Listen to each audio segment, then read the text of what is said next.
네, 요즘엔 뭐 금융시장이 실물 경기와 좀 다른 움직임을 보이고 있습니다만 경기에 대한 회복세가 뒷받침되어야만 이런 흐름들이 좀 유지가 되지 않을까 싶습니다. 오늘 경기에 대한 이야기 보다 구체적으로 해보겠습니다. LG경제연구원 배민근 연구위원 모셨습니다. 안녕하세요. 안녕하세요. 예. 일단은 지금 코로나19 신규 확진자 수가 100명 미만으로 좀 떨어졌습니다. 두 자릿수를 나타내고 있더라고요. 근데 추석 연휴를 앞두고 있는 만큼 또 재확산에 대해서 경계를 해야 된다라는 목소리도 만만치 않아서 이제 경기에 대한 판단은 어떻게 하고 계신지가 굉장히 궁금하거든요.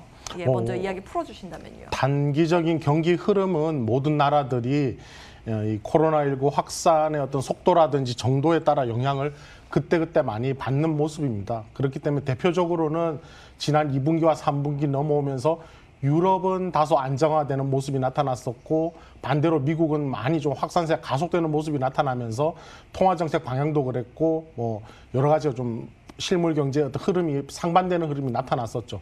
그렇게 본다면은 우리나라는 1차적으로는 세 자릿수에서 일단 지난 주말 지나면서 두 자릿수로 내려온다라는 것이 뭐 그래도 시장이라든지 또 실물 경기를 판단하는 데 있어서도 하나의 모멘텀 역할을 하는 것 아닌가라는 생각이 듭니다. 그래서 내수 유통 쪽이라든지 이런 쪽은 조금 더 관심을 가져볼 만한 그런 상황이 되는 것 같고요. OECD는 사실 지난달에는 경제 성장률 전망치 우리나라 거 발표를 하는 것이 통상적인 다른 나라들과 같이 발표하는 그런 수치는 아니었고요. 한국에 대한 어떤 보고서를 작성하면서 거기에 성장률 수치를 넣었었습니다.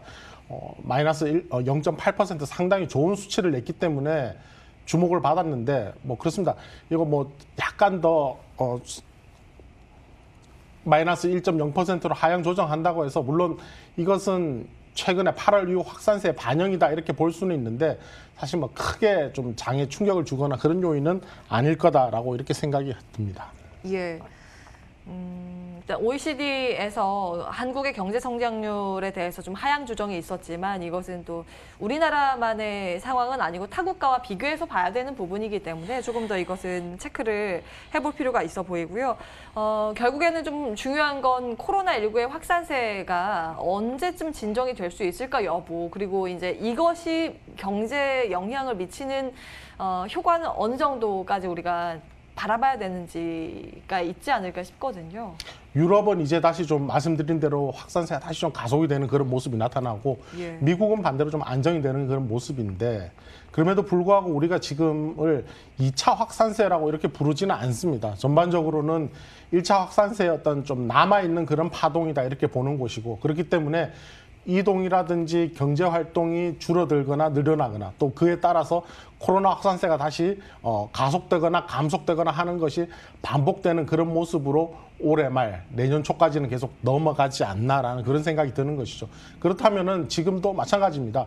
지금부터 해서 앞으로 한 1, 2주 정도 괜찮았다가 추석 연휴 지나고 나면 국내 경우에는 다시 좀 확산세가 좀 올라가는 그런 모습도 나올 개연성을 배제할 수는 없습니다만은 그것은 좀 하나의 좀 자연스러운 흐름이다 이렇게 보여지는 것이고 전반적으로 내수 경기에 대한 판단은 일단 사실 3분기도 역시 좀 쉽지는 않았다. 그래서 2분기보다는 낫지만 이것이 회복을 얘기하기는 조금 어렵다라는 상황이고 국내 경기의 전반적인 그리고 우리 주시장에 영향을 많이 미치는 그런 어떤 수출 쪽을 본다면은 전반적으로는 회복이 좀 지연되는 그런 모습이 전반적으로 좀 그 성장률 하향 조정이라든지 회복이 빨리 올라오지 못하는 그런 가장 큰 이유라고 하겠습니다. 예.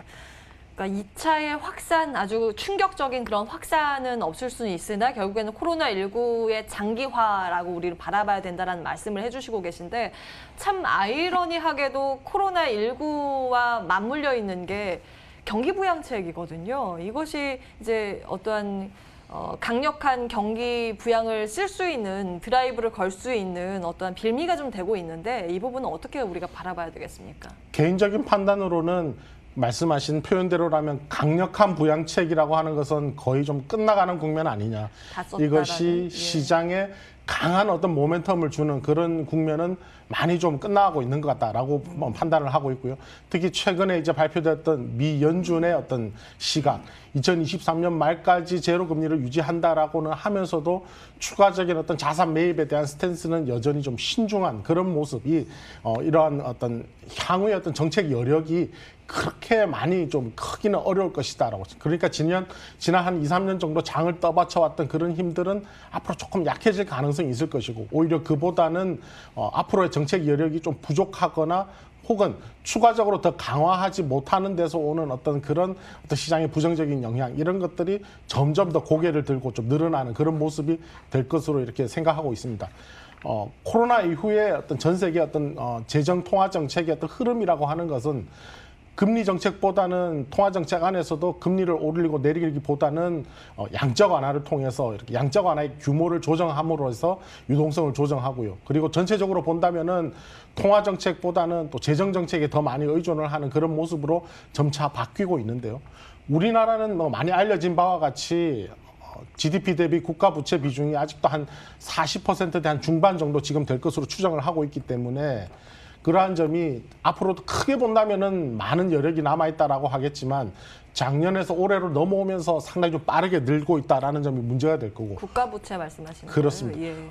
올해 재정 결국은 4차 추경까지 이렇게 했기 때문에 내년도 예산안이 상당히 큰 규모로 잡혀 있습니다만은, 아마 저희가 추정키로는 올해 전체 재정 지출 규모에 비해서 내년에 실질적으로 크게 순증하는 부분은 별로 크지 않을 것이다. 그 말은 전체 경제 성장에 대해서 재정의 어떤 성장 기여도라고 하는 것은 내년으로 갈수록 좀 떨어질 것이다, 이렇게 보여지는 것이고, 우리보다 재정 여건이 더 나쁜 나라들은 신흥국 중심으로 해서 뭐 외환 위기가 생긴다든지 그런 모습들이 나올 수 있을 것이고요. 미국이나 유럽 쪽에서는 뭐 유럽은 그렇습니다. 유럽 회복 기금이라고 하는 것이 아직까지도 집행이 되고 있지는 않는 것 같은데, 이것이 내년으로 좀 이연되는 그런 효과는 나타날 수 있겠습니다만, 추가적으로 여기서 더 강하게 어떤 경제 부스트업을 할 수 있는 그런 재정 지출 계획안, 이런 것들이 나오기는 쉽지 않은 상황이다, 이렇게 보여집니다. 국가 부채에 대한 부담도 있고, 이제 재정 추가적인 강력한 어떤 모멘텀 기대하기 좀 어려워 보인다라는 내용을 일단 정리를 해보는데요. 그러면 또 다른 부분이 환율에 대한 이야기가 계속 나오고 있어서요. 지금 달러당 원화 가격이 어느새 1,160원대까지 떨어졌거든요.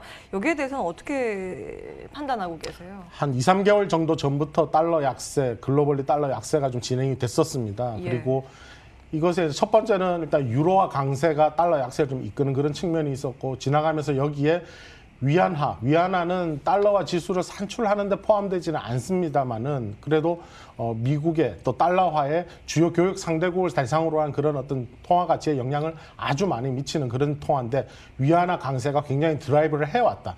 거기에 비하면 지난 2, 3개월 원화는 어떻게 보면 지금 지난주 후반부터 나타난 원달러 환율의 하락은 이미 지난 한 달 전, 2달 전부터 하락했었어야 될 것이 하락한 것이다라는 것이고, 그 얘기는 저희가 판단하기로는 1,100원대 후반대에서의 상당히 좀 많이 몰려 있었던 달러 롱 포지션이 급격하게 지난주에 좀 청산이 되고 있는 것 아닌가라는 것이죠.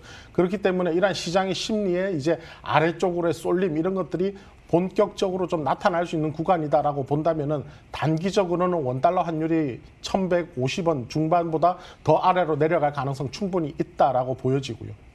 그렇지만 전반적으로 이것이 떠받치는 어떤 국내 수출입이라든지 이런 것들을 여건을 보면은 지난해나 그 전해에 비해서 경상수지 흑자 규모가 점점 좀 줄어들고 있는 그런 조짐이 약간 나타나고 있고, 여기에 또 한 가지는 자본 계정일 텐데, 국내에서도 그렇습니다. 외국의 뭐 채권은 아니지만 주식 많이 사고 있지 않습니까? 그렇기 때문에 이런 펀더멘탈 요건 본다면은 원달러 환율이 연말께로 가면서는 다시 좀 위쪽으로 가닥을 잡을 가능성이 있다, 이런 흐름으로 보고 있습니다. 예, 반등의 가능성도 좀 염두를 해두자라는 말씀이네요. 네, LG경제연구원 배민근 연구위원과 함께 전반적인 경제 상황들 그리고 지표들 점검을 해봤습니다. 출발마켓온 2부도 여기에서 전개해야겠네요. 오늘도 함께해 주신 여러분 고맙습니다.